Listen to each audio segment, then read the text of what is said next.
This is Jim Emter, Ahn Co, Alexandria, Minnesota, with your closing grain and livestock comments for March 6, 2020. Corn market today down 5 3/4, soybeans down 5 3/4, Chicago wheat down 3 cents, Minneapolis and Kansas City both unchanged. When you look to the weekly trends, corn market up 10 3/4, soybeans down 1/4 cent, Chicago wheat down 7 3/4, Minneapolis wheat down 2 1/4, Kansas City down 6 1/4. A very rough week, back and forth action as you look to the tone of the markets here. Outside markets playing the biggest influences. The grain markets held up this week and did hold to some key support levels, but unable to really carry through on their momentum here that started earlier this week. So a little bit of give back. We'll come back next week, try to pick up the pieces. Export sales were okay. We did have 2 private sales here on Friday in regards to corn, so that was encouraging to really see that pick up in business. And we have seen tariffs come off this week on soybean products. So we'll see if we can't get China to the market here a little bit and begin to see some of these markets round out these bottoms. Again, a good start to it,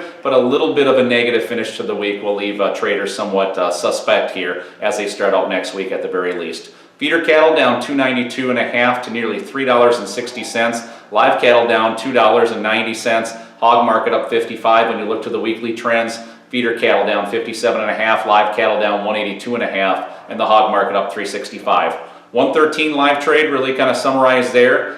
Dress trade around 180, box beef stronger for the week, but exports poor, and that's what really caused some limitation along with the outside markets crumbling there. The pressure on the Dow seems to equal pressure in meats right now, specifically to the cattle complex. Hog futures, on the other hand, holding a big premium to cash yet. We have seen cash uptick slightly, but in no means closing the gap in any major way. Cash undertones, as we said, a little bit firmer, but when you look to the cutouts, firm all week, and exports very strong. This hog market is trying to round out a bottom, just needs to see some additional demand, preferably from China, to really see this market turn the corner. On the weekly, crude oil down 320, Dow Industrial down 48 as it stands right now, dollar index down $2. But the big mover this week, bonds up nearly 10 full points on the week. Pay attention to those interest rates. We'll be back next week to hit you with the markets. This has been Jim Emter, Ahn Co, Alexandria, Minnesota. Trading in futures and options involves risk of loss and is not suitable for all producers. Past performance is not indicative of future results. This is a solicitation. Have a great weekend.